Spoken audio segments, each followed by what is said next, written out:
कि कोई किताब फट ना गई हो बस। फट गई तो क्या हुआ? ऐसा मत कहो, अगर से फिर झड़ जाए तो मुझे बुरा लगता है। पढ़ते हुए कभी कभी मैं नोट भी लिख देती हूँ, बस इतना ही।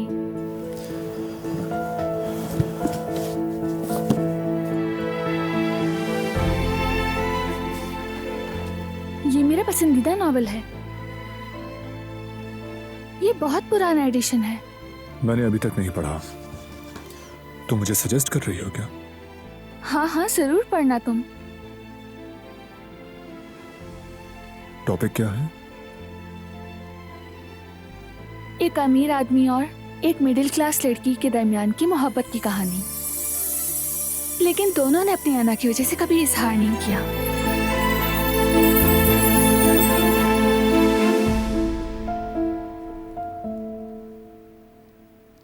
मगर इसकी कहानी से ज्यादा दिलचस्प एक और चीज है। इसके मुसन्निफ के दौर में खवातीन के लिए किताबें लिखना मुनासिब नहीं समझा जाता था, इसलिए ये नॉवल फर्जी नाम से शाया हुआ। सोचो, अगर तुम कुछ ऐसा लिख रहे हो जिस पर अपना नाम तक नहीं लिख सकते, बल्कि वो तो जल्द शाया भी नहीं कर सकी, और कुछ अरसे बाद उनकी मौत हो गई। उनकी मौत के 3-4 साल बाद ये शाया हुई। सैड। जिंदा रहती तो पता नहीं कितने और नॉवेल लिख लेती। हाँ, देखो, किताब पढ़ने वाले ने कुछ नोट्स भी लिखे हैं।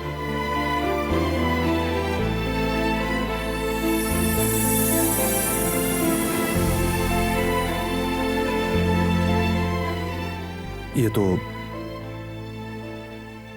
मेरी अम्मी की राइटिंग है। देखो क्या लिखा है। दो इंसानों का एक दूसरे से जुड़ जाने के बाद ना तो अना और ना ही कोई तासुब उनके सामने आ सकता है, क्योंकि मोहब्बत सब चीजों से ऊपर है।